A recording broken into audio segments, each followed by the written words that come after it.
Poďte sa s nami pozrieť, ako vyzerá Okinawa. Nakoľko tu už verejná doprava tak dokonale nefunguje, požičiavame auto a uvidíme, kam nás cesty zavedú. Naším cieľom je užívať si ostrov a chvíle na ňom, pretože veľkých miest už bolo dosť. Počas potuliek ostrovom konečne stretávame kapibary, pri ktorých ma reálne prekvapila ich veľkosť. A dokonca nachádzame aj les duchov. Neviem síce, ako prišiel k tomuto názvu, pretože života je tam viac než dosť a rastú tam za mňa úplne najúžasnejšie stromy, aké som kedy videla. Japonsko sme navštívili v lete, no ak sme si mysleli, že nám v mestách bolo teplo, tak toto bolo proste šialenstvo.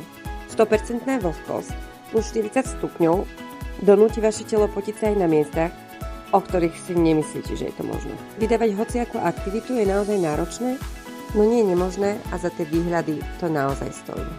A nie, toto nie je po sprche. Takto vás sprchuje telo znútra von.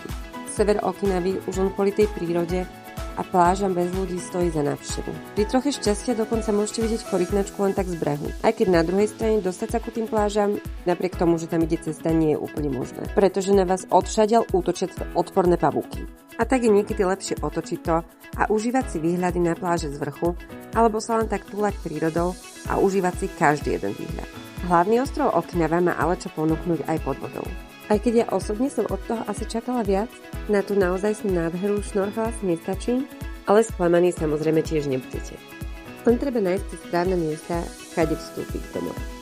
Ja úplne najviac milujem sledovať západ slnka z pláže s drinkom v ruke, no tu sme žiadne bary nenašli a tak sme sa museli vynájsť. Osobne mi celkovo chýbal trošku ten ostrovný vibe a za životom po zotmení jednoducho potrebujete ísť do mesta.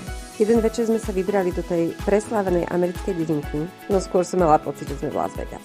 Na Okinawe sme strávili 4 dní, no úprimne mám pocit, že sme asi mali zvoliť iný ostrov. Čo si o tom myslíš ty?